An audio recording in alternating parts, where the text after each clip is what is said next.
اللہ لا الہ الا ہو، اس کے علاوہ کوئی عبادت کے لائق نہیں ہے۔ تو توحید کیا ہے؟ توحید یہ نہیں کہ اللہ کے معبود ہونے کا ہم اقرار کر لیں، بلکہ توحید یہ ہے کہ دوسروں کے معبود ہونے کا انکار کرنا، یہ توحید ہے۔ اللہ کو مان لینا توحید نہیں ہے، اللہ کے سامنے جھکنا یہ توحید نہیں ہے، اللہ کو مانتے ہوئے، اللہ کی عبادت کرتے ہوئے اللہ کے علاوہ جتنے ہیں ان سب کا انکار کرنا یہ توحید ہے۔ آج کیا ہو گیا؟ ٹھیک ہے بھی، ایک نئے بابا ہے، اگر مسلمانوں سے کہیں یا غیر مسلموں سے بھی اگر کہیں نہیں بھئی ایک نیا خدا ہے، نیا معبود ہے، اس کی فوٹو لگا دو اور اس کی بھی عبادت کرو، تو کوئی انکار نہیں کرتا، سب بولتے ہیں اچھی بات ہے بھئی، ان کے پاس جانے سے اولاد ہوتی۔ بولو کسی مسلمان کو، اس کی بھی فوٹو لگاتے، اس کی بھی نیاز کرتے، اس کی بھی منت مانتے، اس کے پاس بھی جاتے۔ ایسے تم 10 سونکی لے کے جاؤ، فلاں جگہ ایک نئے ہے، فلاں جگہ اور ایک ہے، فلاں جگہ اور ایک ہے، ایسے 10 سونکی بولو، 10 کی عبادتیں کرنے کے لیے تیار ہے، لیکن آپ جا کے بولو بھائی ان میں سے ایک کو نکال دو، یہ عبادت کے لائق نہیں ہے، کوئی سنتا نہیں آج۔ ہاں، ہمارے معبود کو، ہمارے بابا کو اگر مسلمان ہے تو ہم جس کی عبادت کرتے، جن کو بڑا مانتے، ان کا انکار کرنا، ان کو نکال دینا، ان کا فوٹو نکال دینا، یہ نہیں ہو سکتا، یہ نہیں ہو سکتا۔ ابھی ہونا ہے تو کسی ایک اور لے کے آؤ، ان کی بھی سامنے جھکیں گے ہم، لیکن ایک کو ہٹانا ہم سے نہیں ہوتا۔ اسی لیے کئی مسلمانوں کے گھروں میں پنجتن پاک 5 رہتے۔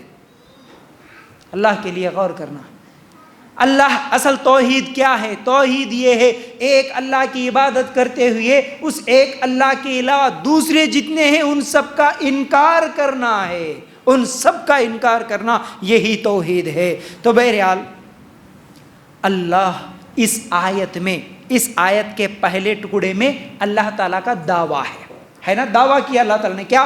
اللہ ہی عبادت کے لائق، اللہ کے علاوہ دوسرا کوئی نہیں۔ اللہ کا یہ دعویٰ ہے، کیوں کوئی نہیں؟ پھر دوسرا کیوں نہیں ہو سکتا؟ دوسرا معبود کیوں نہیں ہو سکتا؟ اس کا جواب پھر اللہ تعالیٰ اگلے حصے میں اللہ تعالیٰ بیان کرتے ہیں۔ اللہ ہی آخر عبادت کے لائق کیوں؟ اللہ کے علاوہ دوسرا کیوں نہیں ہو سکتا؟ اس کے لیے اللہ تعالیٰ نے 10 جواب دیے۔ اللہ ہی عبادت کے لائق کیوں؟ اس کے 10 جواب ہے۔ کیا ہے؟ پہلی چیز، اللہ لا الہ الا هو الحی القیوم، میں حی پہلا لفظ ہے۔ حی کیوں اللہ ہی عبادت کے لائق ہے؟ کیونکہ وہ حی ہے۔ حی کا مطلب ہی ہوتا ہے وہ ہمیشہ زندہ۔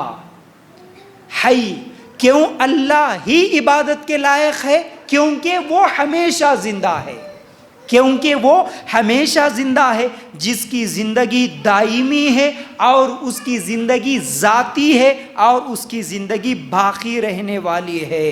ایک مسلمان جب بھی اللہ کی عبادت کرتا، اس کے دل میں یہ خیال ہونا کہ میں ایسے رب کی عبادت کر رہا ہوں جو ہمیشہ زندہ ہے اور ہمیشہ زندہ رہنے والا ہے، میں اس رب کی عبادت کرتا ہوں۔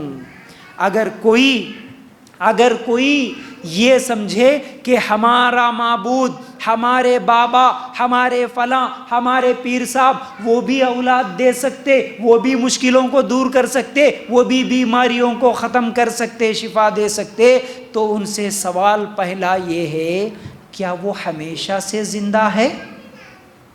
کوئی بول سکتا کہ ہاں ہمارے بابا ہمیشہ زندہ تھے؟ بول سکتا؟ نہیں بول سکتا۔ اچھا، یہاں پر سمجھنے کی بات ہے، ٹھیک ہے بھائی، تمہارے بابا یا تمہارا معبود، میرا میسج دونوں کی طرف ہے، ایک تو چاہے وہ غیر مسلم ہو چاہے مسلمان ہو، آج اللہ کے علاوہ جس کی بھی وہ عبادت کر رہا ہے، جس کے سامنے بھی وہ جھک رہا ہے، اس کو سوچنا چاہیے تمہارے بابا کتنے دن پہلے پیدا ہوئے؟ اب وہ جو پیدا ہوئے، چاہے وہ خواجہ غریب النواز کے نام پر ہو، چاہے وہ داتا کے نام پر ہو، چاہے وہ محبوب سبحانی کے نام پر ہو یا کوئی بھی ہو، بہرحال جس کی وہ اب عبادت کر رہے ہیں، ان کے پیدا ہونے سے پہلے بھی دنیا تھی یا نہیں تھی؟ تھی۔ ان کی پیدائش سے پہلے بھی لوگ زندہ تھے یا نہیں تھے؟ تھے۔ اگر تھے تو پھر ان کے پیدا ہونے سے پہلے اگر کوئی کہتا ہے کہ نہیں عبد القادر جیلانی یا پھر وہ اجمیر کے بابا یا پھر کوئی اور بابا ہے جو اولاد دیتے ہیں ہمیں، تو ان کی پیدائش سے پہلے جو لوگ زندہ تھے ان کو بھی اولاد کوئی دیتا تھا کہ نہیں دیتا تھا؟ دیتا تھا. تو پھر کون دیتا تھا؟ اللہ. تو اللہ کون؟ جو ہمیشہ سے زندہ اور ہمیشہ زندہ رہنے والا ہے. اور آج اگر کسی کی پیدائش کا دن مناتے ہیں یا کسی کے موت کا دن مناتے ہیں تو یہ اس بات کی دلیل ہے، پیدائش کا اور موت کا دن منانا اس بات کی دلیل ہے کہ جب پیدائش کا دن مناتے ہیں تو ان کے پیدا ہونے سے پہلے وہ اس دنیا میں نہیں تھے. یہ دلیل ہے، انہوں نہیں تھے اسی لیے تو پیدا ہونے کے بعد ان کا دن منا رہے نا. آج کتنے لوگ ہیں غیر مسلم بھی ان کے اپنے بھگوان، ان کے اپنے معبودوں کے پیدائش کا دن مناتے ہیں، اور مسلمان بھی مناتے ہیں پیدائش کا دن جن کے سامنے وہ جھکتے ہیں. اللہ کے لیے غور کرنا. تو اللہ کون؟ اللہ وہ ہے جو ہمیشہ زندہ ہے، ہمیشہ زندہ رہنے والا ہے. اب ایک اور بات پہ بھی غور کرو. اگر زندہ ہے، مثال کے طور پر کوئی یہ کہتا ہے نہیں ہمارے بابا ہیں نا ان کی خبر ہوں گی لیکن وہ خبر میں بھی زندہ ہے. لوگوں کا عقیدہ ہے نا، ہاں وہ خبر میں بھی زندہ ہے، ہمارے پیر صاحب خبر میں بھی زندہ ہے، ہمارے فلاں صاحب خبر میں بھی زندہ ہے، اور وہ زندہ ہے ہمیشہ ہے. تو سوال یہ ہے اگر وہ زندہ ہی ہے تو پھر خبر کیوں ہے نا؟ اگر زندہ ہے تو خبر کی کیا ضرورت ہے؟ میں کئی مرتبہ یہ مثال بھی دیتا ہوں بات لوگوں کو سمجھانے کے لیے تاکہ سمجھ میں آ جائے. آج اتنی اندھی عقیدت میں لوگ جو ہے نا پڑے ہوئے ہیں. کوئی یہ کہتا ہے نہیں بھائی ہمارے بابا زندہ ہے، وہ خبر میں بھی زندہ ہے. ٹھیک ہے، اس سے بولنا ٹھیک ہے تم بھی زندہ ہو میں بھی زندہ ہوں، ہاں ہم بھی زندہ ہیں. تو کیا جب یہ کہتا ہے کہ میں زندہ ہوں تو اس سے پوچھنا تو پھر تیری خبر کہاں ہے؟ جو یہ کہتا ہے کہ میں زندہ ہوں، ٹھیک ہے تو زندہ ہے مجھ سے بات کر رہا نا، تو پھر تیری خبر کہاں ہے؟ کیا بولے گا؟ ارے پاگل ہو گئی جی، کہاں کا خبر؟ مرنے کے بعد خبر بنتی نا، زندہ ہے تو خبر بنتی کیا؟ نہیں میری خبر نہیں. تو پھر تیرے بابا کی خبر بنی، یہ خبر بننا اس بات کا ثبوت ہے کہ وہ زندہ نہیں ہے، وہ زندہ نہیں ہے. پھر بھی اگر کوئی نہیں مانتا بات کو تو اس سے یہ کہنا ٹھیک ہے تم زندہ ہو اور تمہارا عقیدہ یہ ہے کہ تمہارے بابا بھی زندہ ہے، تو یاد رکھنا دیکھو بھائی آج اینڈرائڈ موبائل ہے، اچھے کیمرے نکل رہے موبائل میں بھی، اور اچھے ویڈیوز بنانے والے بھی. تو غور کرنا تھوڑی دیر کے لیے ہم ایسا کرتے ہیں بھائی تو زندہ ہے نا، ایک دن ایسا کریں گے میں کیمرہ لے کے ٹھہر جاؤں گا اور ایک 4 دوستوں کو بلاؤں گا، ہم سب مل کر تجھے نہلائیں گے، ہم سب مل کر تیرے کپڑے اتار کے تجھے غسل دیں گے، ہم ایک مرتبہ ویڈیو نکالیں گے. بھائی اچھا لگتا؟ کوئی تیار ہوگا؟ جی وہ بولے گا نہیں ایسے کیسے ہو سکتا، میں زندہ ہوں، مجھے دوسرے لوگ غسل دیتے ہوئے شرم آتی ہے، میں اس کے لیے تیار نہیں ہوں. تو جتنے بھی لوگوں کی آج خبریں بنی کیا ان کو کسی نے غسل نہیں دیا؟ دیا نا، غسل دیا دوسرے لوگوں نے. تو یہ اس بات کی دلیل ہے کہ وہ زندہ نہیں تھے. زندہ ہوتے تو وہ بھی بولتے تھے ہمیں شرم آتی ہے تمہیں غسل مت دو. ایک اور بات بھی بولنا، ٹھیک ہے بھائی کوئی بات نہیں، تھوڑی دیر کے لیے وہ جو مردوں کو لے جانے والا ڈولا ہوتا نا اس کے اندر تجھے لٹا دیں گے اور گاؤں پورا گھمائیں گے. بھائی بیٹھ جا ایک ویڈیو نکالوں گا. کوئی تیار ہوگا؟ جی نہیں ہوگا. لیکن تو جس بابا کی یہ عقیدے میں تو پڑا ہوا ہے کہ وہ زندہ ہے، جب ان کا انتقال ہوا تو انہیں ڈولے میں لٹا کے کوئی لے کے بھی گیا تھا کہ نہیں گیا تھا؟ لے گیا نا. تو کیا معلوم ہوا؟ وہ خاموش تھے اور انہوں نے انکار نہیں کیا. یہ اس بات کی دلیل ہے کہ وہ مر چکے تھے. آخری بات یہ بول دینا ٹھیک ہے بھائی ایسا ان تمام چیزوں کے لیے تو راضی نہیں ہو رہا، اب ایک خبر کھودیں گے، ایک گڑھا کھودیں گے، اس میں تجھے لٹائیں گے، ہم ویڈیو نکالیں گے، تیرے اوپر مٹی ڈالیں گے. کوئی تیار ہے؟ نہیں ہے. کیوں نہیں ہے؟ کیونکہ ہم زندہ ہیں.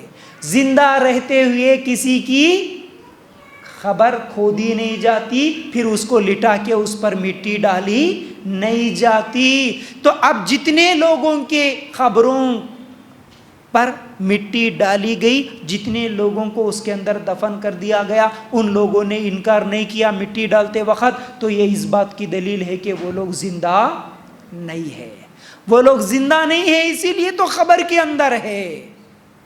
ہم زندہ ہے اسی لیے تو زمین کے اوپر چل رہے ہیں، تو اللہ زندہ ہے۔ اچھا، ایک اور بات بھی سمجھنے کی ضرورت ہے، وہ یہ ہے اللہ بھی زندہ ہے، میں بھی زندہ ہوں، آپ بھی زندہ ہیں، تو کوئی یہ کہے کہ ہاں بھائی زندہ بابا کے پاس چلتے ہیں، کیا ہے پھر اس میں قباحت کیا ہے؟ زندہ ہے نا، ان کے پاس جاتے ہیں بہت سارے لوگ، زندہ لوگوں کے پاس جا کے ان کے پیر پکڑ لیتے، ان کے سامنے سجدہ کرتے، ان کے پیر چومتے، ان کے پیروں کو دھوتے، پتہ نہیں اور کیا کیا کرتے، ان کے آگے سجدے کر لیتے ہیں۔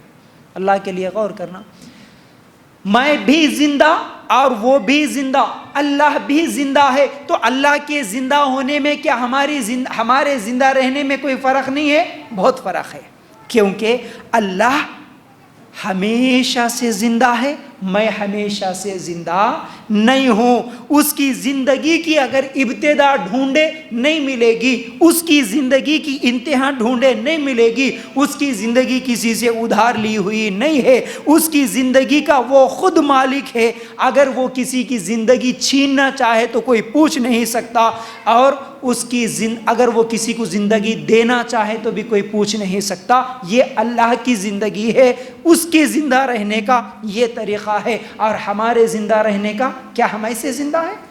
ہم نہ ہمیشہ زندہ ہیں، نہ ہمیشہ زندہ رہیں گے، نہ ہم اپنی مرضی سے کسی کو زندگی دے سکیں گے، نہ اپنی مرضی سے کسی کی زندگی چھین نہیں سکیں گے۔ تو پھر اللہ ہمیشہ زندہ ہے۔ اس بات سے کیا معلوم ہوا؟ الحی، اللہ ہی عبادت کے لائق ہے، کیوں؟ کیونکہ وہ ہمیشہ زندہ ہے۔ آئیے قرآن میں کچھ آیتیں ہیں جن پر ہم اور غور کرنے سے ہمارے لیے بہت ساری نصیحتیں ملتی ہے۔ سب سے پہلی آیت سورہ حج، آیت نمبر 73، اللہ تعالیٰ کیا فرماتے ہیں؟ یا ایھا الناس ضرب مثل فاستمعوا لہ ان الذین تدعون من دون اللہ لن یخلقوا ذبابا ولو اجتمعوا لہ وَإِن يَسْلُبْهُمُ الذُّبَابُ شَيْئًا لَا يَسْتَنقِذُوهُ مِنْهُ ضَعْفَ الطَّالِبُ وَالْمَطْلُوبُ۔ ترجمہ کیا ہے اس آیت کا؟ اے لوگو، اللہ تعالیٰ اس آیت میں فرماتے ہیں اے لوگو، ایک مثال بیان کی جا رہی ہے، ذرا کان لگا کر سن لو۔ اللہ کے سوا تم جن کو پکارتے ہو وہ ایک مکھی بھی پیدا نہیں کر سکتے، گویا کہ سارے کے سارے ہی جمع ہو جائیں، بلکہ اگر مکھی ان سے کوئی چیز لے بھاگے تو یہ تو اسے چھین نہیں سکتے۔ بڑا بودا ہے طلب کرنے والا، اور بڑا بودا ہے وہ جس سے طلب کیا جا رہا ہے۔ کیا معلوم ہوا اس آیت سے؟ اللہ تعالیٰ اس مثال کے ذریعے سے پوری دنیا کو یہ پیغام دے رہے ہیں، اے لوگو، اللہ کے سوا تم جس کی عبادت کرتے ہو، اللہ تعالیٰ نے یہاں پر فرق نہیں کیا، مسلمان جو عبادت کرتے ان کو چھوڑ دو، یہ صرف غیر مسلموں کی عبادت کرنے والوں کے لیے ہے، اس طرح نہیں کہا اللہ تعالیٰ۔ اللہ تعالیٰ نے کہا اللہ کے علاوہ جس کی بھی عبادت ہو رہی، اب وہ عبادت مسلمان کرے یا غیر مسلمان کرے، جس کی بھی عبادت، پتھر کی مورتی کی کرے یا زندہ ولی کی کرے یا مردے کی کرے، جس کی بھی عبادت کرے، تم اللہ کے علاوہ جس کی بھی عبادت کرتے ہو وہ سب ایک مکھی بھی پیدا نہیں کر سکتے، بلکہ اللہ تعالیٰ فرماتے ہیں تم اس دنیا میں جتنے معبود ہیں سب ایک جگہ جمع ہو جائے، مسلمانوں کے غیر مسلمانوں کے سب کے معبود ایک جگہ جمع ہو جائے، سب کے سب مل کر بھی ایک مکھی بھی پیدا نہیں کر سکتے۔ قرآن پہ غور کرنے سے، قرآن میں تدبر کرنے سے یہ اہم بات معلوم ہوتی ہے، خاص طور سے مسلمانوں، میرے مسلمان بھائیوں اور میرے مسلمان بہنوں سے اللہ کے لیے میری گزارش ہے اس آیت پر غور کریں۔ ہمارا عقیدہ یہ ہے کہ ہمارے فلاں بابا ہم کو اولاد دیتے ہیں، بیٹا دیتے ہیں، بیٹیاں دیتے ہیں، اللہ تعالیٰ اس آیت میں فرماتے ہیں اللہ کے علاوہ تم جس کی بھی عبادت کرتے ہو وہ سب مل کر بھی ایک مکھی پیدا نہیں کر سکتے۔ صرف اللہ تعالیٰ یہیں پر بات نہیں روکے، کیا بولے؟ مکھی پیدا کرنا تو دور کی بات، اگر وہ مکھی کوئی چیز اٹھا کے لے گئی، مثال کے طور پر درگاہ کے پاس جاتے نا، سب لوگ جاتے نا درگاہ کے پاس، جا کے کھوپرا شکر ملیدہ بناتے نا، وہ ملیدے میں سے، وہ کھوپرے وہ شکر میں سے ایک چھوٹا گڑ کا ٹکڑا بھی اگر لے کر بھاگے مکھی، پورے لوگ مل کر اللہ تعالیٰ فرماتے ہیں اٹھا کے جو لے گئی مکھی اس چیز کو بھی لا نہیں سکتے۔ تم ان لوگوں کے پاس جا کے مانگ رہے جو مکھی پیدا کرنا تو دور کی بات، تمہارے درگاہ پہ آ کے کوئی مکھی کوئی چیز اگر اٹھا کے لگے اسے بھی واپس نہیں لا سکتے، ان کے تعلق سے تم یہ سمجھتے ہو کہ یہ ہمیں اولاد دیتے ہیں؟ اللہ کے لیے غور کرنا۔ اللہ تعالیٰ فرماتے ہیں مانگنے والا بھی کمزور، دینے جن سے مانگ رہے وہ بھی کمزور ہے، سمجھ رہے نا؟ تو یہ پہلی چیز۔ پھر اللہ تعالیٰ کیا فرماتے ہیں؟ دوسری آیت سورہ اعراف کی ہے، آیت نمبر 194، اگر آپ نکال کر دیکھو، ان الذین تدعون من دون اللہ عباد امثالکم فادعوہم فلیستجیبوا لکم ان کنتم صادقین۔ واقعی تم اللہ کو چھوڑ کر جن کی عبادت کرتے ہو وہ بھی تم ہی جیسے بندے ہیں، سو تم ان کو پکارو، پھر ان کو چاہیے کہ تمہارا کہنا کر دیں اگر تم سچے ہو تو۔ توحید پر یہ بڑی اہم آیتیں ہیں۔ آپ کے رشتہ داروں میں جو بھی ابھی شرک میں درگاہوں کے پاس باباؤں کے عقیدے رکھتے ہوئے ابھی شرک میں ڈوبے ہوئے ہیں، ان کو ان آیتوں کے ذریعے سمجھاؤ۔ کیا فرماتے ہیں اللہ تعالیٰ اس آیت میں؟ تم اللہ کو چھوڑ کر جن کی عبادت کرتے ہو۔ اب لوگ یہاں پر کیا بولتے ہیں؟ لوگ اکثر نہیں بھائی قرآن میں جتنی آیتیں تھیں وہ مکے کے مشرکوں کے لیے ہیں، وہ پتھر کی مورتیوں کے لیے ہیں، ہم تو اللہ کے ولیوں کی عبادت کر رہے ہیں، اللہ کے ولیوں کو مان رہے۔ اللہ یہاں پر یہ ولیوں کے لیے، یہ پتھر کے مورتیوں کے لیے نہیں بولے۔ اس آیت میں اللہ تعالیٰ واضح کر دیے من دون اللہ، اللہ کو چھوڑ کر جس کی بھی عبادت کرتے ہو، اللہ کو چھوڑ کر جو بھی، اب وہ مسلمانوں کے لیے ولی ہو یا غیر مسلموں کے لیے پتھر کا مورتی ہو، جس کی بھی تم عبادت کرتے ہو، اللہ تعالیٰ کیا فرماتے ہیں؟ وہ بھی تم جیسے بندے تھے۔ انہوں کون؟ وہ خدا ہے، وہ معبود ہے؟ نہیں، وہ تمہارے جیسے بندے، تمہارے جیسے ہی انسان تھے وہ۔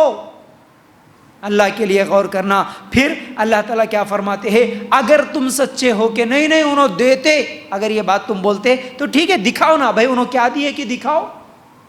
تمہیں چاہیے کہ اگر تم سچے ہیں اس بات پہ تو وہ تمہارا کہنا پورا کر دے، تم جو مانگے وہ دکھا دے، پھر کیا دکھائے، کیا دیے وہ تمہارے کو۔ ایک اور آیت اللہ تعالیٰ فرماتے ہیں سورہ نحل آیت نمبر 20، کیا ہے؟ والذین یدعون من دون اللہ لا یخلقون شیئا وهم یخلقون، اور جن کو یہ لوگ اللہ کے سوا پکارتے ہیں وہ کسی چیز کو پیدا نہیں کر سکتے بلکہ وہ خود پیدا کیے گئے ہیں۔ اور ایک آیت کتنی اہم ہے، اللہ تعالیٰ سمجھا رہے تم اللہ کے علاوہ جس کو بھی پکارتے ہو وہ پیدا کرنا تو دور کی بات، وہ خود پیدا ہوئے، جو خود پیدا ہوا وہ دوسروں کو کیسے پیدا کر سکتا؟ یعنی پیدائش زندگی کہاں سے دے سکتا؟ اس کے اختیار میں ہے نہیں، اللہ جس کو نہ دینا چاہے نہیں دے سکتا۔ اللہ کے لیے غور کرنا، وہ مردے ہیں۔ اللہ تعالیٰ کیا فرماتے ہیں؟ یہی سورہ نحل آیت نمبر 21 میں، اموات غیر احیاء، وہ تو مردے ہیں، مردے غیر احیاء، زندہ نہیں ہیں۔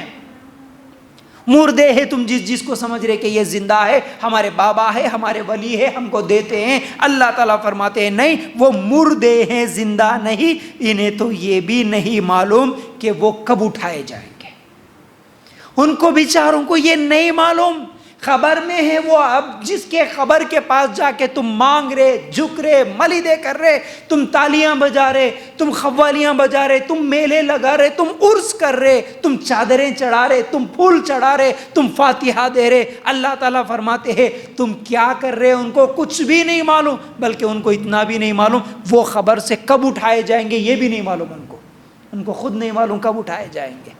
مردے ہیں وہ بیچارے، غیر احیاء، زندہ نہیں ہے وہ۔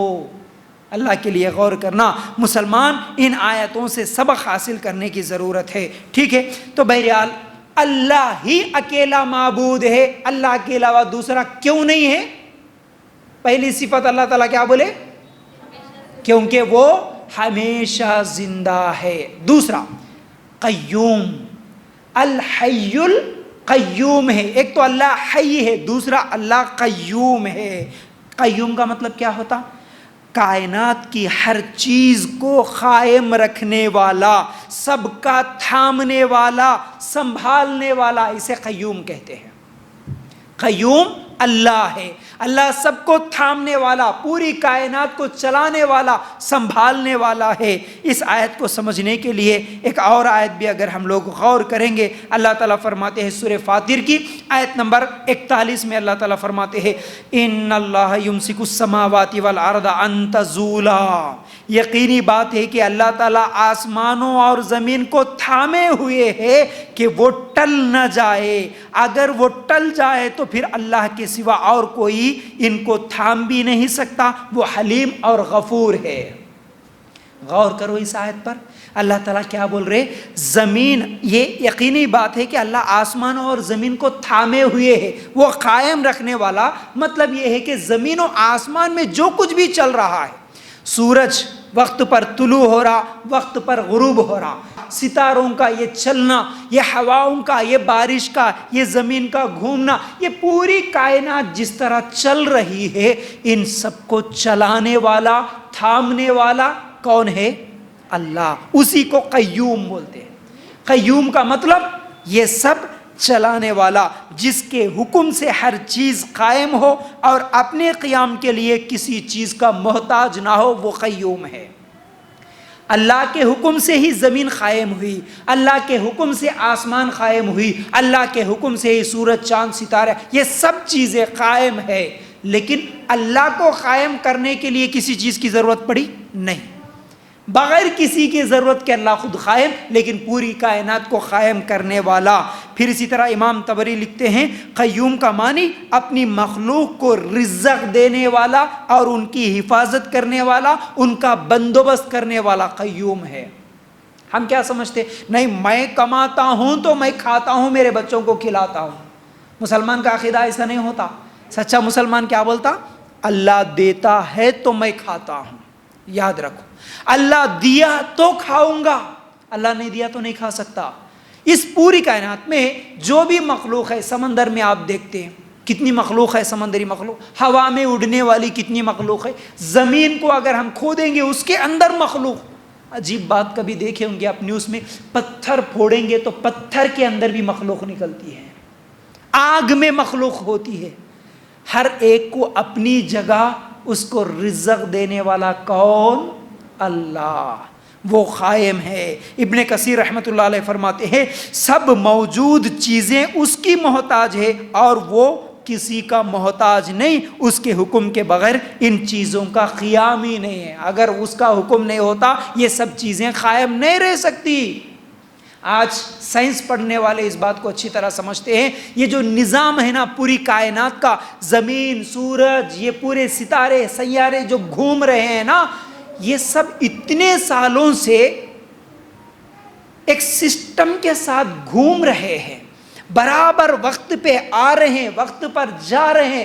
یہ سب چیزیں کیا خود بخود ہو سکتی ہیں؟ نہیں. ان سب کا چلانے والا اللہ ہے. اگر ان سب چیزوں میں تھوڑی سی بھی اگر آگے پیچھے ہو جائے، یہ پوری کائنات پھر صحیح سلامت نہیں رہ سکتی. بلکہ زمین اور آسمان، زمین سورج کے درمیان، ان سیاروں کے درمیان جو فاصلہ ہے، یہ فاصلہ اگر تھوڑا سا بھی قریب اور دور ہو جائے تب بھی یہ کائنات قائم نہیں رہ سکتی. اللہ اگر قائم نہ کرے تو یہ آسمان اس طرح بغیر ستون کے ساتھ نہیں ٹھہر سکتا، گر جاتا اس زمین پر. سورج بھی اس طرح نہیں رک سکتا، اگر اللہ اسے قائم نہ کرے تو وہ بھی گر جاتا، سب مر جاتے، ہم فنا ہو جاتے. تو قائم کرنے والا کون؟ اللہ تعالیٰ. تو بہرحال ایک مسلمان جب غور کرتا ہے اس کو کسی جعلی سہارے کی ضرورت نہیں. وہ کبھی یہ نہیں کہتا کہ میں بے سہارا. مسلمان بے سہارا نہیں، اس کا سہارا کون؟ اللہ. میرا رب قیوم ہے، سہارا دینے والا میرا اللہ ہے. تو ایک مسلمان کبھی نہیں کہہ سکتا کہ میں بے سہارا ہوں. ٹھیک ہے نا؟ تو یہ قیوم کا مطلب. تو اللہ ہی عبادت کے لائق. کیوں؟ کیونکہ پہلا جواب ملا، وہ ہمیشہ زندہ ہے. بولنا مجھے، ہمیشہ زندہ ہے. دوسرا قیوم ہے، وہ سنبھالنے والا، ساری کائنات کو قائم کرنے والا. ٹھیک ہے. اب تیسری چیز اللہ تعالیٰ جواب دیتے ہیں اللہ ہی عبادت کے لائق کیوں ہے؟ کیونکہ لا تأخذہ سنۃ ولا نوم. ترجمہ کیا ہے؟ نہ اس پر نیند آتی ہے نہ اونگ. اللہ ہی معبود کیوں؟ کیونکہ اس پر نیند آتی، اس کو نہ نیند آتی ہے نہ اونگ آتی ہے. اس لیے اللہ ہی عبادت کے لائق، اللہ کے علاوہ کوئی نہیں. اللہ تعالیٰ پر مخلوق کے متعلق کسی قسم کی غفلت، بھول، لاپرواہی نہیں ہوتی. سمجھ رہے نا؟ تو اللہ تعالیٰ نہ سوتا ہے نہ اللہ تعالیٰ کو اونگ آتی ہے. اچھا یاد رکھو، ہم کسی کے پاس ضرورت کے لیے کوئی چیز مانگنے کے لیے گئے، ہم جس کے پاس گئے مانگنے کے لیے دینے والا سو گیا، تو کیا ہمارا کام بنے گا؟ اگر جو سو گیا اس سے ہم کوئی چیز نہیں مانگ سکتے. اب پوری کائنات ہے، یہ ہم سب انسان ہے، دینے والا اللہ ہے. اللہ ہی اگر سو جائے، مانگنے والے مانگ رہے ہیں، دینے والا سو گیا، تو کیا ملے گا؟ نہیں ملے گا. تو اللہ تعالیٰ کون ہے آخر؟ اللہ وہ ہے جسے نہ نیند آتی ہے نہ اونگ آتی ہے. جو سو گیا وہ کسی کو کچھ نہیں دے سکتا، جو مر گیا وہ دے سکتا ہے. سوچنے کی بات ہے. جو سو گیا وہی نہیں دے سکتا، جو مر گیا وہ کیسے دے سکتا ہے؟ اللہ کے لیے غور کرنا. تو اس لیے اللہ تعالیٰ نہیں سوتا، اللہ تعالیٰ کو اونگ بھی نہیں آتی، کیونکہ نیند اور یہ اونگ کیا ہے؟ یہ غفلت ہے نا، انسان کی غفلت ہے. کیسے؟ ابھی میں بول رہا ہوں، اگر آپ میں سے کسی کو اونگ آ رہی ہو، کیا میری بات آپ کو سمجھ میں آتی ہے؟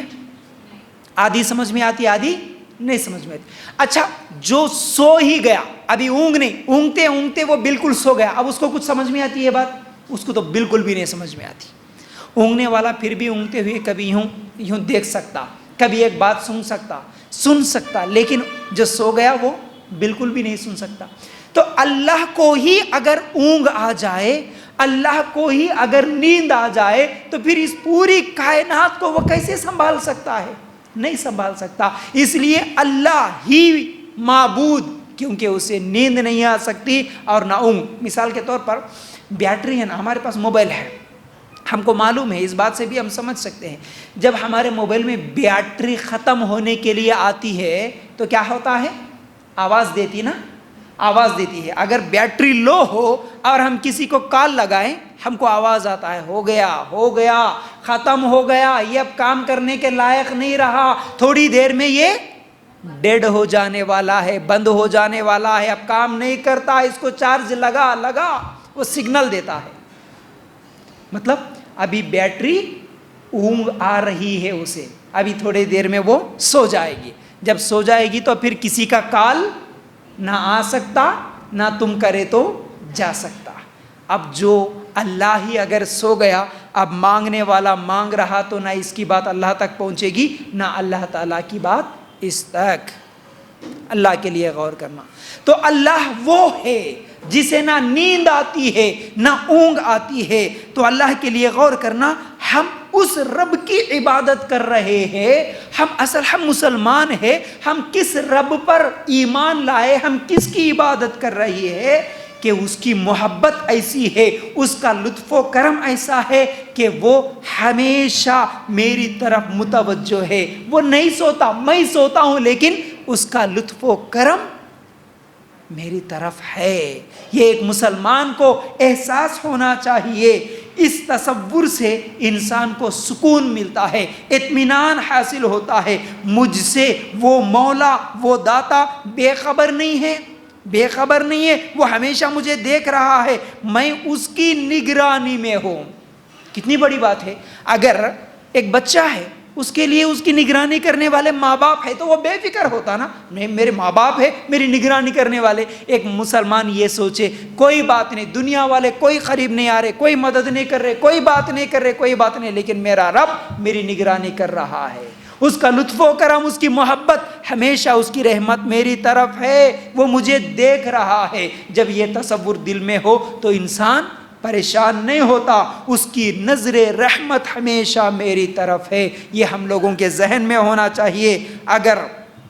اگر اللہ تعالیٰ یہ کہیں قیامت کے دن، تھوڑی دیر کے لیے سوچو، اگر معبود ہی سو گیا ہو، تم جس کی عبادت کر رہے وہی اگر سو گیا ہو، تو پھر تمہاری مشکلیں وہ دور نہیں کر سکتا۔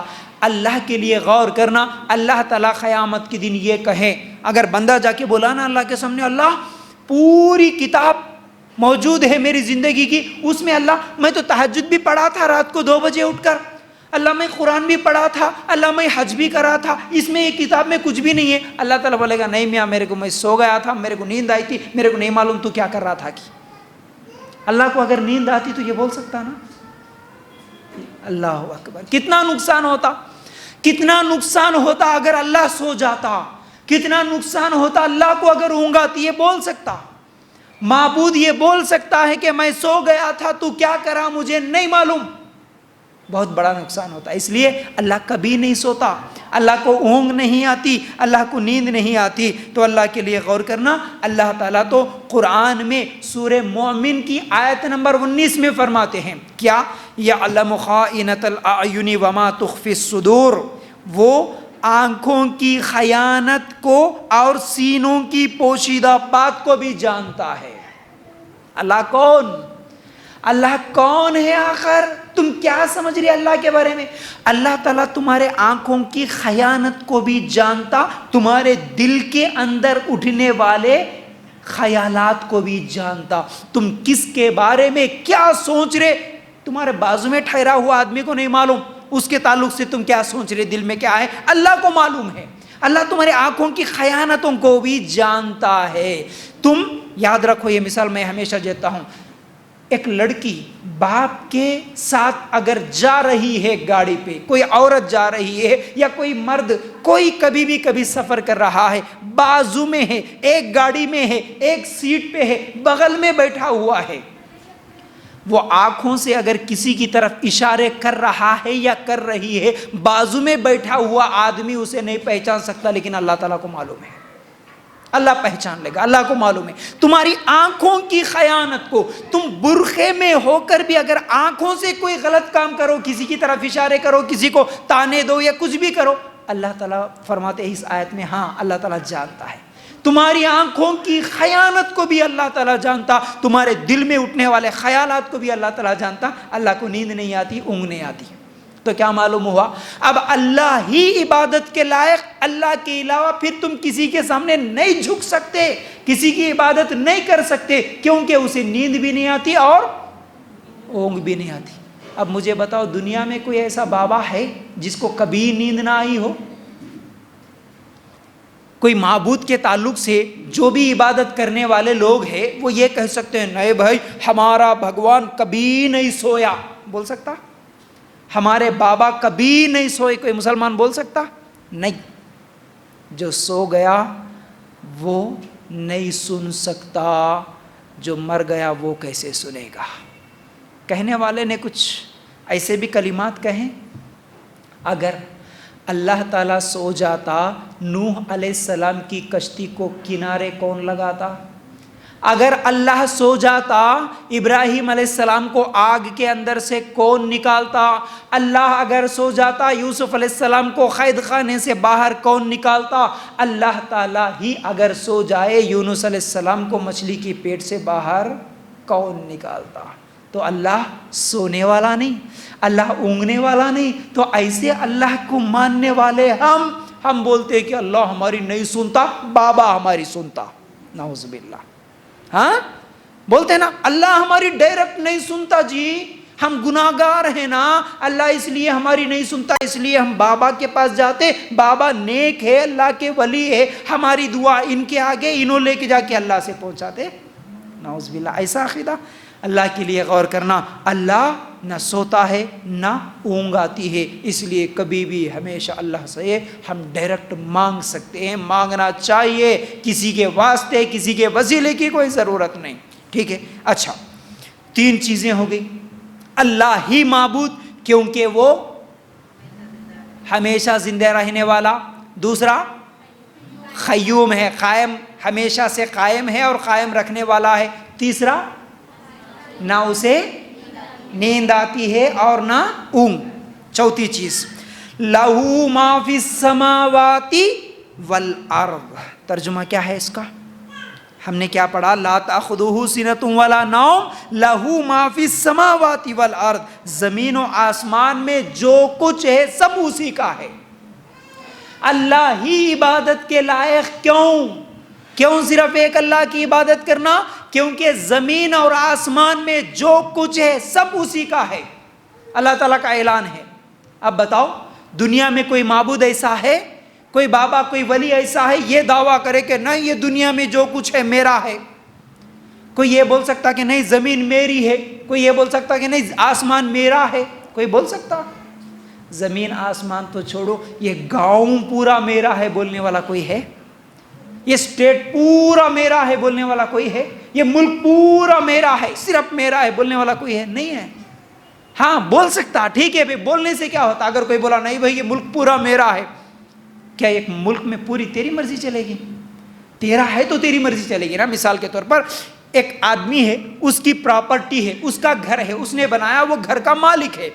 اب اس کے گھر میں ہم جا کے اس کے گھر کے اوپننگ کے وقت، ارے کیا جی یہ دروازہ ادھر کیوں لگائے، یہ کھڑکی ادھر کیوں لگائے، اس کو نکالو ادھر لگاؤ، اس کو بند کرو، ادھر کچن بناؤ، ادھر حمام بناؤ، اگر ہم بولے تو وہ مانے گا؟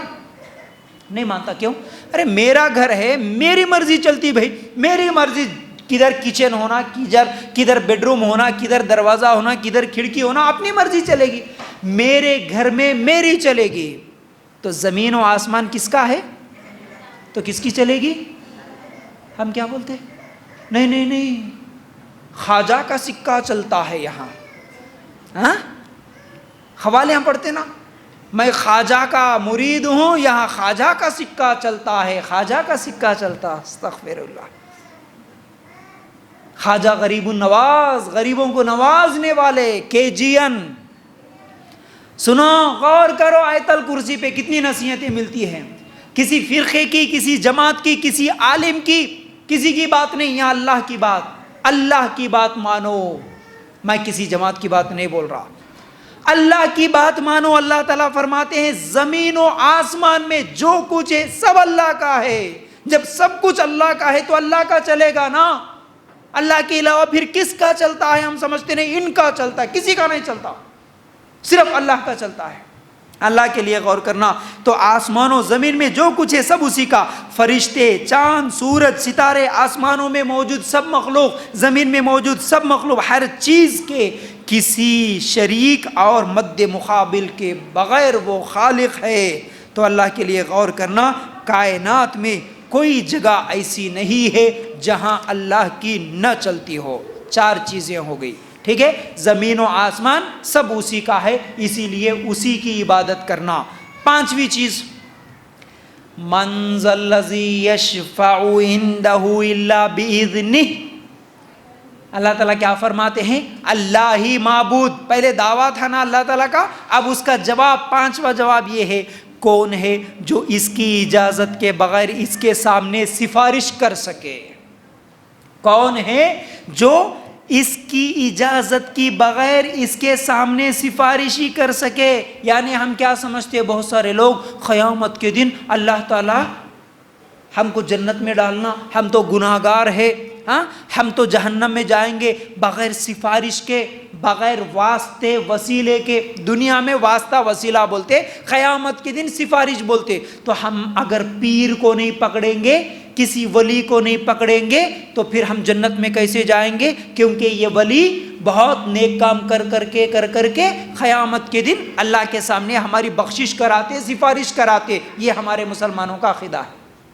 کئی درگاہ تو ایسے ہیں جہاں پر عورتیں جاتی نا، وہاں بیٹھے سو مرید بولتا، تم برقعے کے ساتھ آئے جی، یہاں پر نکالو برقعہ نکال کے جاؤ اندر۔ اگر یہاں وہ بابا تمہاری شکل نہیں دیکھے، قیامت کے دن تمہارے کو کیسا پہچانتے؟ چلو برقعہ بغیر برقعے کے جاؤ، جا کے وہاں پر سجدہ کرو، تو یہ بابا قیامت کے دن تمہاری سفارش کر کے تمہارے کو جنت میں لے جاتے ہیں۔ اللہ کے لیے غور کرنا. یہ مسلمانوں کے غلط عقیدے. اللہ تعالیٰ سورہ یونس کی آیت نمبر 18 میں فرماتے ہیں وَيَعْبُدُونَ مِن دُونِ اللَّهِ مَا لَا يَضُرُّهُمْ وَلَا يَنفَعُهُمْ وَيَقُولُونَ هَؤُلَاءِ شُفَعَاؤُنَا عِندَ اللَّهِ قُلْ أَتُنَبِّئُونَ اللَّهَ بِمَا لَا يَعْلَمُ فِي السَّمَاوَاتِ وَلَا فِي الْأَرْضِ سُبْحَانَهُ وَتَعَالَى عَمَّا يُشْرِكُونَ. اور یہ لوگ اللہ کی سوا ایسی چیزوں کی عبادت کرتے ہیں جو نہ ان کو ضرر پہنچا سکیں اور نہ ان کو نفع پہنچا سکیں, اور کہتے ہیں کہ یہ اللہ کے پاس ہماری سفارشی ہے. آپ کہہ دیجئے کیا تم اللہ کو ایسی چیز کی خبر دیتے ہو جو اللہ کو معلوم نہیں؟ نہ آسمانوں میں اور نہ زمین میں, وہ پاک ہے اور برتر ہے ان لوگوں کے شرک سے. اس زمانے میں مکے کے مشرک بھی یہ بولتے تھے. کیا مکے کے مشرک اللہ کو نہیں مانتے تھے؟ اس سے پہلے بھی بتایا تھا میں. کیا اللہ کو مانتے تھے کہ نہیں مانتے تھے؟ جو بھی مکے کے مشرک ہیں جن کو مشرک کہا اللہ تعالیٰ نے قرآن میں, وہ بھی اللہ کو مانتے تھے. سب سے بڑی دلیل اس کی نبی کریم صلی اللہ علیہ وسلم کے ابا کا نام عبداللہ تھا, اللہ کا بندہ نام تھا. حج بھی کرتے تھے, وہ خانہ کعبہ کے پاس حج بھی کرنے کے لیے جاتے تھے مکے کے مشرک. تو کیا معلوم ہوا, ان لوگوں سے بھی جب پوچھتے تم ان کی پوجا کیوں کرتے, تو وہ لوگ کیا جواب دیتے؟ ہم ان کی پوجا اس لیے کرتے یہ قیامت کے دن اللہ کے پاس ہماری سفارشی بنیں گے, ہمارے لیے سفارش کر کے ہم کو جنت میں داخل کریں گے. آج بھی مسلمان یہی بولتا, ہم ان کے پاس سجدہ کرنے نہیں جا رہے جی, اولاد مانگنے نہیں جا رہے جی, خالی واسطہ وسیلہ لگانے جا رہے ہم. اب گئے تو انہوں قیامت کے دن بھی ہمارے گناہ معاف کراتے. اللہ کے لیے غور کرنا. قیامت کا دن تو ایسا ہوگا, قیامت کا دن خود انبیاء بھی ربی نفسی ربی سلم کہیں گے. ابراہیم علیہ السلام کیا بولیں گے؟ نبی ہمارے بڑے بڑے انبیاء بھی کیا کہیں گے اس دن؟ اللہ آج صرف تو مجھے بچا لے, میں اپنے لیے سلامتی مانگتا ہوں, اللہ مجھے اس عذاب سے بچا. اس دن کون بولے گا جی؟ حالانکہ اللہ کے رسول صلی اللہ علیہ وسلم بھی قیامت کے دن کیا کریں گے؟ روتے ہوئے سجدے میں گر پڑیں گے. صحیح حدیث سے ثابت ہے نا, کتنی مرتبہ نہیں سنے؟ روتے ہوئے گڑ گڑائیں گے. پورے انبیاء تو بولیں گے نا اس دن, آدم علیہ السلام, ابراہیم علیہ السلام, نوح علیہ السلام, موسیٰ علیہ السلام, سب بولیں گے ہم سے آج کچھ بھی نہیں ہو سکتا, اللہ غصے میں ہے, ہم تمہاری مدد نہیں کر سکتے, جاؤ.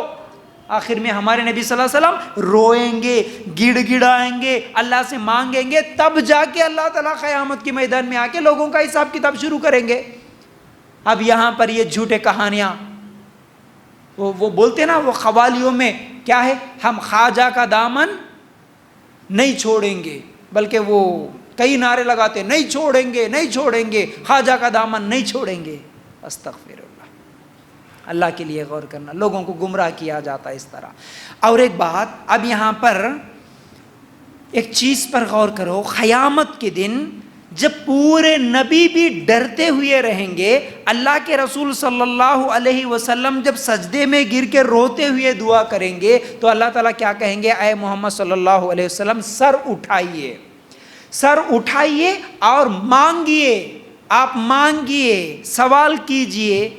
اللہ تعالیٰ یہ نہیں کہا اے محمد سر اٹھاؤ جس کو چاہے جنت میں لے جاؤ, یہ بولیں گے نہیں.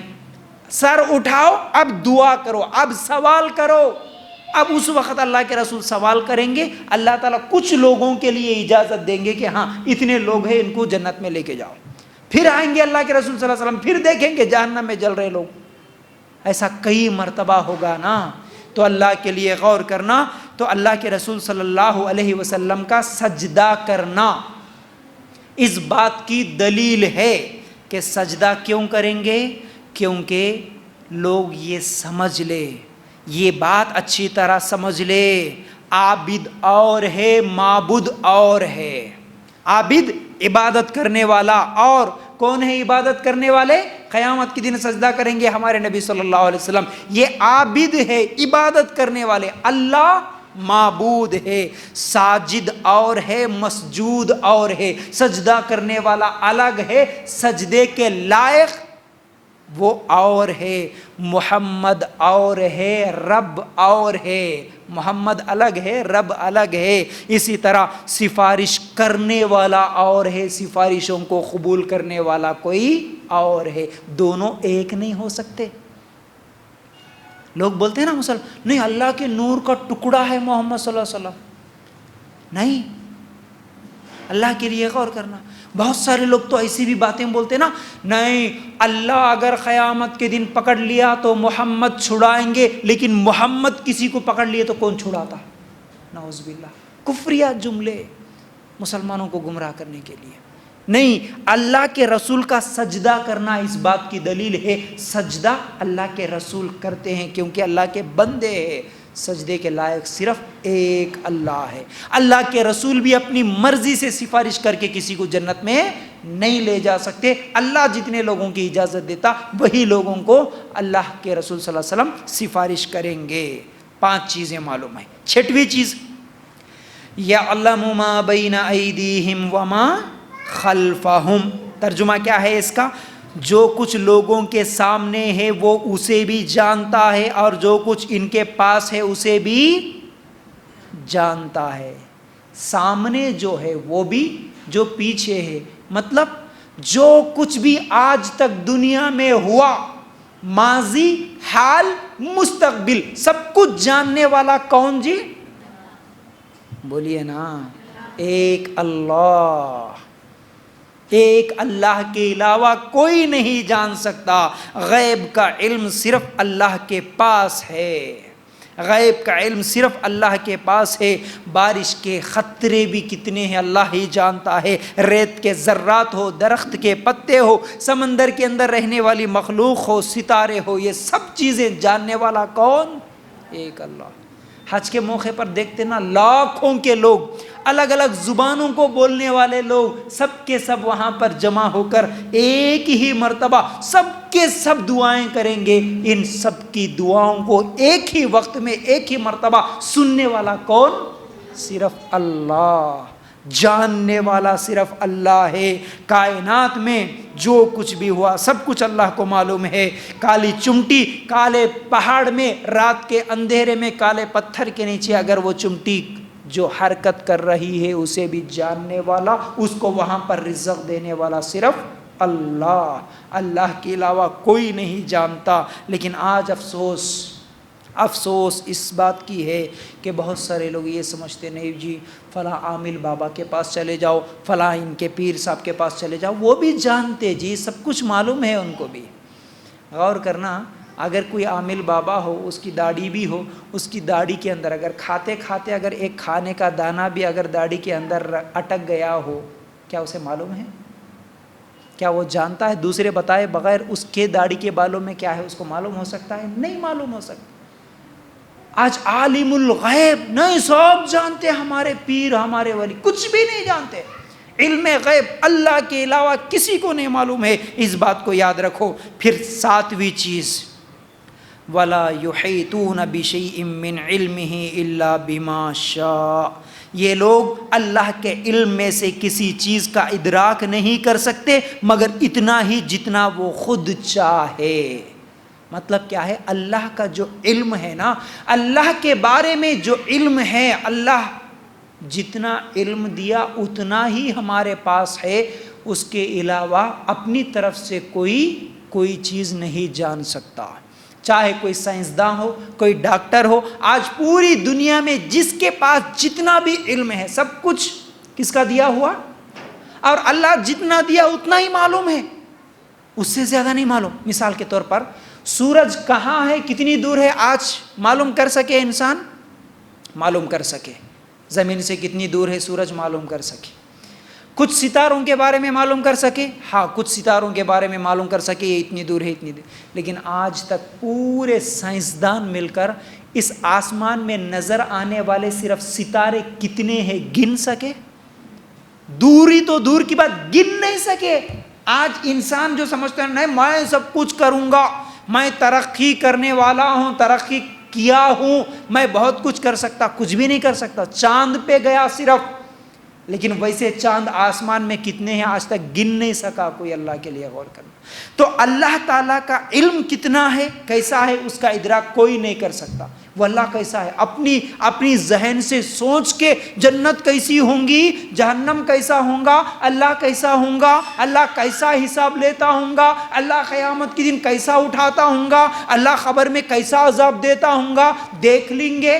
یہ سب کفریہ جملے ہیں، کفریہ جملے ہیں. تم اپنی ذہن سے سوچتے، اپنی ذہن سے سوچ کے یہ سمجھتے کہ قیامت کے دن اللہ اتنے لوگوں کو کیسا سوال کرتا، اتنی بڑی جنت اللہ کیسا دیتا، اتنا خطرناک عذاب جہنم میں اللہ کیسا دیتا ہوں گا. تم اپنی ذہن سے سوچتے. ارے تمہارا ذہن تو اتنا کمزور، پوری کائنات والے مل کے آج تک صرف ستاروں کو نہیں گن سکے. تم اللہ کے بارے میں سوچتے اللہ کیسا دیکھتا ہوں گا، میری زبان سے نکلا ہوا ہر لفظ اللہ لکھتا ہے، کیسا لکھتا ہوں گا. ابھی سنیں ہم آنکھوں کی خیانتوں کو بھی اللہ جانتا، کیسا جانتا ہوں گا. ہم اپنے ذہن سے سوچ سکتے نہیں. اللہ ہم کو اتنا علم نہیں دیا، اللہ جتنا دیا اتنا ہی ہمارے پاس ہے. ہم اپنی ذہن سے سوچ کے کیسا ہوتا بولے تو گمراہ ہوتے. اللہ جتنا بتایا اس پر ایمان لانا. ہاں اللہ میری آنکھوں کی خیانتوں کو بھی جانتا، اس لیے میں وہ گناہ نہیں کروں گا. میرے دل میں اٹھنے والے خواہشات کو بھی اللہ جانتا، اس لیے دل کو بھی پاک و صاف رکھوں گا. یہ میرا ایمان ہونا بس. ورنہ انسان کی اپنی کمزوری کئی مرتبہ مثال دینے کے لیے سمجھایا. آنکھ کیا کام کرتی ہے جی ہماری؟ آنکھ سے کیا کام کرتے ہیں؟ دیکھتے ہیں. اچھا تم دیکھتے نا، دیکھو اس دیوار کے پیچھے کیا ہے، دکھ رہا؟ نہیں دکھتا. دیکھنے کا کام ہے آنکھ کا، لیکن وہ ایک محدود حد تک اس کی طاقت ہے. اللہ جتنی طاقت دیا آنکھ کو اتنا ہی کام کرتی ہے آنکھ، اس سے زیادہ نہیں کر سکتی. کان کا کام کیا ہے؟ سننا. میں ایک آدمی بول رہا ہوں، آپ سب سن رہے ہیں، لیکن آپ سب ایک ہی مرتبہ بولو، کیا میں سن سکوں گا؟ نہیں. کان سننے کے لیے ہے، لیکن کان کو اللہ جتنا علم دیا، جتنا سننے کی طاقت دیا اتنا ہی سنے گا. کان اس سے زیادہ نہیں سن سکتا. تو اتنے کمزور جسم کو لے کر ہم اپنے ذہن سے یہ سوچ کے اللہ کیسا اٹھاتا ہوں گا، اللہ کیسا جلاتا ہوں گا، یہ باتیں بولتے. قیامت کے بارے میں مذاق اڑاتے، جہنم کے بارے میں مذاق اڑاتے. نعوذ باللہ. اسلام سے باہر ہو سکتے اگر ایسی باتیں کریں گے تو. ٹھیک ہے. تو اللہ تعالیٰ نے کیا فرمایا کہ یہ لوگ اللہ کے علم میں سے کسی چیز کا ادراک نہیں کر سکتے مگر اتنا ہی جتنا وہ خود چاہے. کوئی بھی اپنے علم سے اللہ کی ذات صفات کا احاطہ نہیں کر سکتا. ٹھیک ہے. بعض لوگ سمجھتے ہیں کہ انبیاء کو اور صالحین کو ہر چیز کا علم ہے نا. بہت سارے لوگ یہ بھی سمجھتے ہیں ہمارے معبود ہیں نا، ہمارے پیر صاحب ہیں نا، ہمارے ولی ہیں نا، ان کو سب معلوم ہو جاتا. اس لیے بولتے ہیں نا وہ ہاتھ دیکھنے والے بابا کے پاس جانے سے آتی کئی لوگ جا کے آ کے اجی کیا پاورفل بابا ہے، میں خالی جا کے وہاں ٹھہرتے چے میرا نام بول دیے، میرا گاؤں بول دیے، سب معلوم ان کو. میں کون سے پریشانی سے آئی کہ پہلے بول دیے انہوں، بہت پاورفل ہے انہوں. نہیں ہو سکتا. وہ سب دھوکہ ہے. اس کے پیچھے ایک پلان ہوتا ہے جس کو آپ لوگ نہیں سمجھتے. اللہ کے لیے غور کرنا. علم اور علم غیب، اللہ جتنا جس کو علم اللہ جتنا جس کو دیا اتنا ہی اس کو ہے، اور علم غیب تو صرف اللہ کے پاس ہے. اگر اللہ کسی اور کو علم غیب دیتا، نوح علیہ السلام بیٹے کے لیے جو دعا کرے، لا علمی میں دعا کرے نا.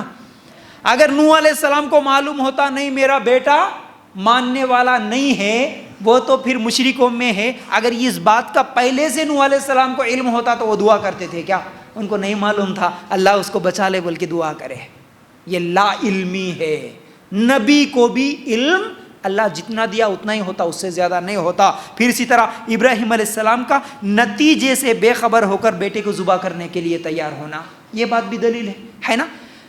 ابراہیم علیہ السلام اپنے بیٹے کو ذبح کرنے کے لیے تیار ہو گئے، لیکن نتیجہ کیا ہوگا ابراہیم علیہ السلام کو معلوم تھا کیا؟ پہلے سے علم نہیں تھا اس بات کا. اللہ میرے بیٹے کو ذبح کرنے کا حکم نہیں دے رہا. اگر یہ علم پہلے سے ہوتا تو ابراہیم علیہ السلام خالی بکرے کو ہی ذبح کرتے تھے، بیٹے کو نہیں کرتے تھے. تو یہ علم کی کمی ہے. پھر اسی طرح نبی کریم صلی اللہ علیہ وسلم کے پاس کچھ لوگ دھوکے سے آئے تھے، جھوٹ بول کے ہمارے قوم کے لوگوں کو قرآن سکھانا ہے، اس لیے کچھ قرآن کے حافظوں کو بھیجیے. اللہ کے رسول صلی اللہ علیہ وسلم 70 حافظ قرآن صحابہ کو بھیجے. ان کے ساتھ کتنے 70 صحابہ کو بھیجے، حافظ قرآن تھے، لیکن وہ لوگ راستے میں دھوکے سے 70 صحابہ کو شہید کر دیے۔ اگر اللہ کے رسول کو علم ہوتا پہلے سے یہ لوگ میرے صحابہ کو شہید کر دیں گے، کیا اللہ کے رسول بھیجتے تھے ان کو؟ نہیں، نبیوں کو بھی نہیں ہے اتنا علم۔ آج لوگ سمجھتے ہمارے بابا کو ہے علم، کس کے رزلٹ کیسے آتے پہلے جو بابا بتا دیتے، کس کے گھر میں اولاد کب ہوتی پہلے جو بابا بتا دیتے، بیٹا کب ہوتا، بیٹی کب ہوتی، کس کا ویزا آتا، کس کی شادی ہوتی، سب پہلے جو بتا دیتے۔ اور یہ ہماری پاگل قوم بھی ایسی پاگل ان کی طرح ان کے پاس جاتی، کہیں بھی نظر آیا بابا، کون سے بابا؟ وہ غیر مسلم کے بھی فوٹوز رہتے، مسلمانوں کو بھی رہتے، وہ یہ بابا ہے، وہ بڑے بابا ہے، خالی آگے بابا رہے تو بس ہے، سیدھا فون اٹھا دیا، بس پہ کہیں پر کانٹیکٹ نمبر، یہ بابا ہے، تمہارے پورے مشکلات حل، خالی فون کرو، اماؤنٹ بھیجو، تمہارا نہیں ہوتے سو کام بھی ہو جاتا۔ تمہاری بچی کی شادی، سیدھا فون اٹھائے، بار بار یہ بابا ہماری بچی کی شادی کب ہوتی؟ ہم لوگوں کو بھی آتے میسیج، فون، بہت رشتے آ رہے جا رہے، مول صاحب کب ہوتی ہماری بچی کی شادی؟ علم غیب میرے کو ہے، بابا کو ہے، کس کو ہے؟ کب ہوتی؟ اللہ جب لکھا تب ہوتی، بس دعا کرو، کوشش کرو۔ لیکن عامل بابا ان کے پاس جا کر اپنی پیسے، اپنی عزتیں، اپنا ایمان سب کچھ برباد کر رہے لوگ، سب کچھ برباد کر رہے۔ اللہ کے لیے غور کرنا۔ تو علم کسی کو نہیں ہے۔ عائشہ رضی اللہ تعالیٰ عنہ، کون عائشہ؟ ہمارے نبی صلی اللہ علیہ وسلم کی سب سے چہیتی بیوی، ان کے اوپر الزام لگا، کتنا خطرناک معاملہ تھا۔ منافقوں نے عائشہ رضی اللہ تعالیٰ عنہ پر الزام لگایا، اللہ کے رسول پریشان، ابو بکر صدیق رضی اللہ تعالیٰ عنہ پریشان، پورے صحابہ پریشان، عائشہ رضی اللہ تعالیٰ عنہ رو رو کے زندگی گزاری۔ اگر اللہ کے رسول کو علم ہوتا کہ میری بیوی کے اوپر یہ لوگ جو الزام لگا رہے یہ جھوٹا ہے، اس چیز کا علم ہوتا تو اللہ کے رسول پہلے ہی بول دیتے یہ منافق ہے، اسے ختم کر دو، میری بیوی کوئی غلط کام نہیں کری۔ لیکن اللہ کے رسول ایسا بولے نہیں، بولے انتظار کرے، اللہ کچھ تو بھی حکم بھیجے گا، تب تک انتظار کرے۔ تو علم یا علم غیب اللہ کے علاوہ علم غیب کسی کو نہیں ہے، اور جتنا علم اس دنیا میں اللہ کا دیا ہوا علم ہے، اللہ جس کو جتنا دینا چاہے اتنا علم دیتا ہے، ٹھیک ہے، باقی سب علم صرف اللہ کے پاس ہے۔ اب 8ویں چیز، وسع کرسیہ السماوات والارض، اس کی کرسی آسمان اور زمین کو گھیرے ہوئے ہے۔ وسع کرسیہ السماوات والارض کا مطلب سوچو، آپ تصور کرو، زمین اور آسمان کو گھیر کے اس کی کرسی ہے۔ کرسی کس کو بولتے معلوم ہے؟ کرسی اللہ کے خادم رکھنے کی جگہ کو بولتے ہیں، اللہ تعالیٰ کے خادموں کو رکھنے کی جگہ کو کرسی بولتے ہیں۔ وہ کرسی کتنی بڑی؟ پوری 7 آسمان 7 زمینوں کو گھیر کے صرف اللہ کی کرسی ہے۔ اللہ اکبر۔ اللہ کے لیے غور کرنا، اللہ کی عظمت پہچاننے کی ضرورت ہے۔ اللہ کے رسول صلی اللہ علیہ وسلم نے کیا فرمایا؟ یہ حاکم کی روایت، ابھی جو میں نے کہا کہ یہ اللہ کی کرسی کیا ہے؟ دونوں خادموں کو رکھنے کی جگہ ہے۔ پھر اسی طرح 7 آسمان 7 زمین کرسی کے مقابلے میں ایسے ہے جیسے چٹیل میدان پر پھینکا ہوا چھلا۔ ابن کثیر رحمۃ اللہ علیہ اپنی تفسیر میں یہ حدیث نقل کرتے ہیں۔ کرسی کیسی ہے؟ اس کرسی کے مقابلے میں، یعنی اللہ کے قدم رکھنے کی جگہ جو کرسی ہے اس کے مقابلے میں یہ زمین آسمان کیسے معلوم ہے؟ ایک بڑا میدان، اس میدان میں اگر ایک چھلا پھینک دیے تو کیسا نظر آتا، ویسا یہ زمین و آسمان ہے، بول رہے ہیں۔ اللہ اکبر۔ تو پھر اللہ کی ذات کیسی ہوگی؟ اللہ کے لیے غور کرنا۔ اور عرش کے بعد سب سے بڑی مخلوق کرسی ہے۔ عرش تو الگ ہے، عرش الگ، کرسی الگ۔ کرسی صرف اللہ کے قدم رکھنے کی جگہ، عرش جس پر مستوی ہے اللہ وہ عرش ہے۔ تو سب سے بڑی چیز عرش، عرش کے بعد بڑی چیز کرسی ہے۔ وہ کرسی کے مقابلے میں زمین آسمان صرف ایک چھلے کے جیسے ہے، یاد رکھو۔ تو ہمارا رب کتنا بڑا، اس رب کی عظمت دل میں بٹھاؤ تاکہ اس کے سامنے جھکنے کی، اس کی عبادت کرنے کی ہمیں تڑپ پیدا ہو جائے، یاد رکھو۔ تو 9ویں چیز، وسع کرسیہ السماوات والارض، اس کی کرسی کے بارے میں جب ہم معلوم کریں تو اب دیکھو ایک ایک جواب اللہ تعالیٰ دیے نا، اس کو اس دنیا کے یہ بابا یہ معبود جتنے بھی ہیں ان کو ایک مرتبہ آپ ترازو میں تول کے دیکھنا۔ اللہ کے قدم رکھنے کی جگہ اتنی بڑی ہے تو کوئی بابا لاؤ اس دنیا میں جو یہ کہتا ہے کہ میری بھی کرسی ہے صرف میرے گھر سے بڑی، بول سکتا کوئی؟ تو پھر کس کے سامنے جھک رہے، کس کو چھوڑے، کس کے سامنے جھک رہے ہم؟ کس سے مانگنا تھا، کس سے مانگ رہے ہم؟ اپنے آپ سے سوال کرنا۔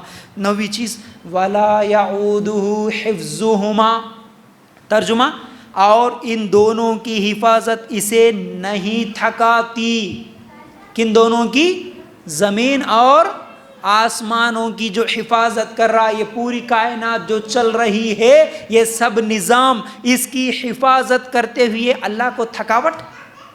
اللہ تھکتا ہے؟ اللہ اکتاتا ہے؟ نہیں۔ انسان کام کرتا ہے تو تھک جاتا ہے، تھوڑی دیر کے بعد تھکاوٹ ہوتی ہے، ہر مشین خراب ہوتی ہے، تھک جاتی ہے، لیکن اللہ تعالیٰ کو ان دونوں کی حفاظت کرتے ہوئے کبھی تھکاوٹ نہیں ہوتی۔ وہ کب سے زمین و آسمانوں کو چلا رہا ہے، کبھی نہیں تھکتا۔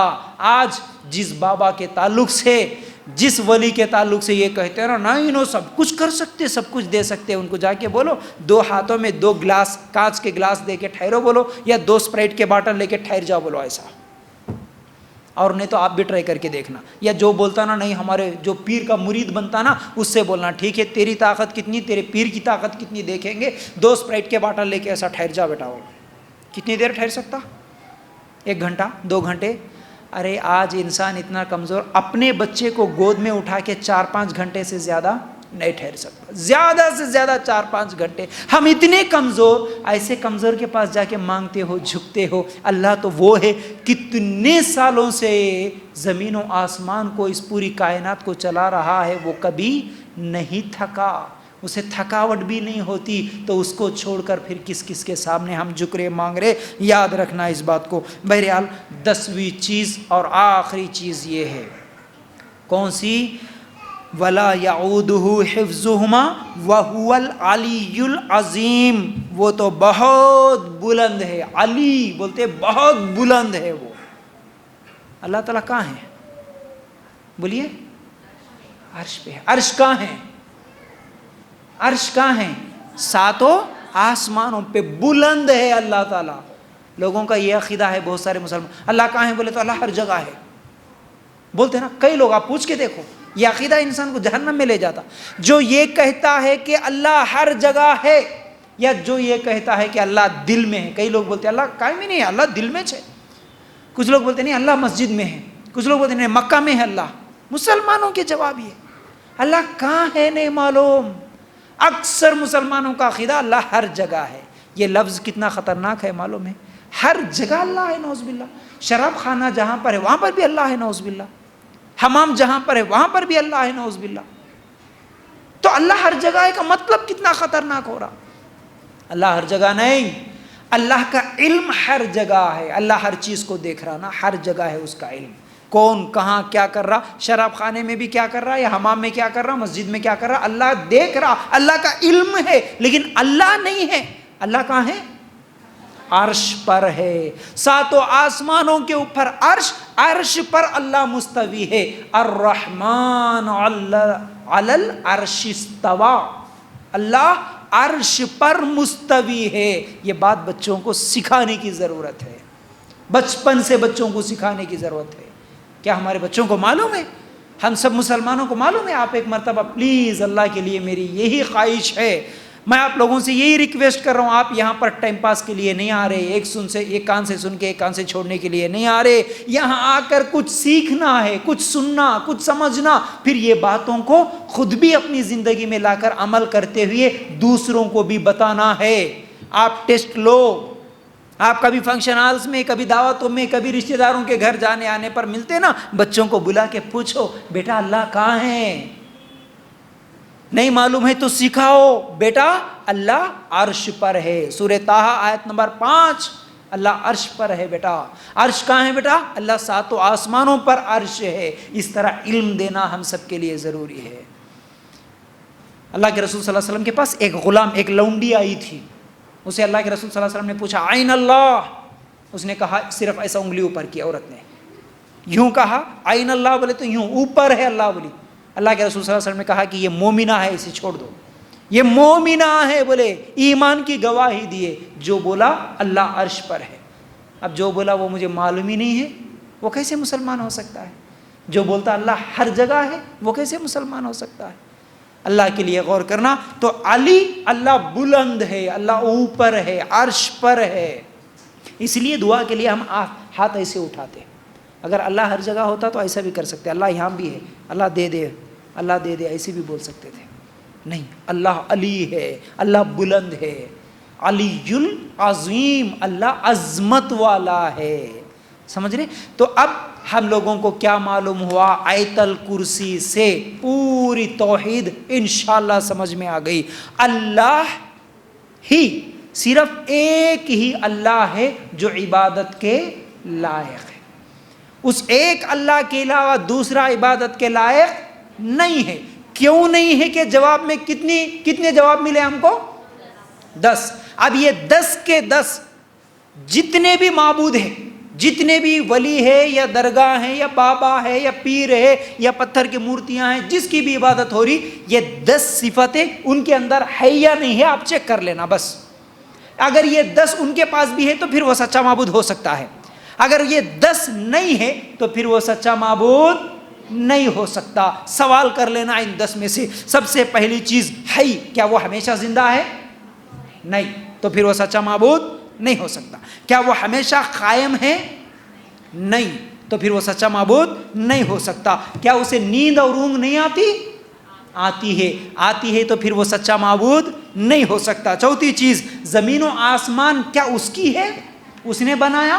نہیں, تو پھر وہ سچا معبود نہیں ہو سکتا. پانچویں چیز, کیا وہ اللہ کی اجازت کے بغیر کسی کی سفارش کر سکتا ہے؟ نہیں کر سکتا, تو پھر سچا معبود نہیں ہو سکتا. جو کچھ لوگوں کے سامنے ہے, جو کچھ پیچھے ہے, دنیا میں جو گزرا, کیا وہ سب کچھ کسی کو معلوم ہے؟ کوئی جانتا ہے؟ نہیں جانتا, تو پھر وہ سچا معبود نہیں ہو سکتا. ساتویں چیز یہ ہے کہ جو علم اللہ کے پاس ہے, اللہ کے بارے میں پورا علم, کیا کسی کو معلوم ہے؟ نہیں معلوم ہے, سچا معبود نہیں ہو سکتا. آٹھویں چیز, کیا کسی کی کرسی اتنی بڑی ہے جتنا اللہ کی کرسی ہے؟ نہیں ہے, تو پھر وہ سچا معبود نہیں ہو سکتا. نویں چیز, پوری کائنات کو چلاتے ہوئے اللہ کو تھکاوٹ نہیں ہوئی, تو کوئی ایسا ہے وہ جو بھی کام کرتا ہے کبھی نہیں تھکا ہو, ایسا کوئی ہے؟ نہیں ہے, تو پھر سچا معبود نہیں ہو سکتا. اللہ جیسا بلند اور اللہ جیسی عظمت والا ہے ویسا کوئی اور ہے نہیں ہے, تو پھر وہ سچا معبود نہیں ہو سکتا. تو یہی باتیں تھیں, امید کرتا ہوں سمجھ میں آ گئی ہوں گی. اللہ تعالیٰ سے دعا کرتے ہیں کہ اللہ ہمیں کہنے سننے سے زیادہ عمل کرنے کی توفیق عطا فرما. اللہ ہم سب کو اس دنیا میں بھی اور آخرت میں بھی کامیابی نصیب فرما. اللہ ہم سب کو جنت الفردوس میں جگہ عطا فرما. اللہ ہم سب مسلمانوں کو قرآن و سنت کے مطابق عمل کرتے ہوئے ہر قسم کے شرک کو چھوڑ دینے کی, ہر قسم کے شرک سے بچنے کی ہم سب کو توفیق عطا فرما. وآخر الدعوانا ان الحمد للہ رب العالمین. السلام علیکم و رحمۃ اللہ.